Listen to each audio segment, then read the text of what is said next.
بەڵام ئەمڕۆ ڕۆژێکی تایبەتە تو سەنجی خۆت پێگەی خۆت لە بەغداد بەدەردەخەی پێم خۆش بوو بە جلی کوردی بەشدار بم. جەنابیم لازم سڵاوت لێ بێت دەنگت دا بەڵێکیت تا چەند دڵخۆشی بەو دەنگدانە و چ کاریگەری چییە کە هەمووان بەشداری دەنگدان کرد؟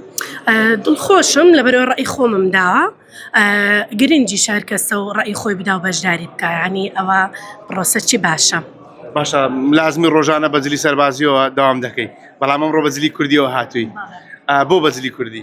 وەڵاهی ڕۆژانەش لەبەرەوەی من نەفسەری یاساییم ڕۆژی وایە بەجلی مەدەنی داوام دەکەم ڕۆژی وایە بەجلی عەسکەری ینی ئەوە نەبێتەوە بڵێ مەڵای لە عەسکەریە بەڵام ئەمڕۆ ڕۆژێکی تایبەتە تو سەنجی خۆت پێگەی خۆت لە بەغداد بەدەردەخەی پێم خۆش بوو بەجلی کوردی بەشدار بم. باشە چی تێ بۆ هاوڕێ و کەس و کارت کە بەشداری دەنگدانێ نەکردوتەوە ئێستا؟ من پێم خۆشە هەموو کەسە یعنی وەکو ڕێی شەخسی خۆم بەشدار بی لەو پرۆسە ینی ڕای خۆت بدە بەجێی مێڵە. باشە زۆربوون دەنگکانی کورد لە بەغدا تا چەند کاریگەری لە سێزگانی پێشمەرگەیە؟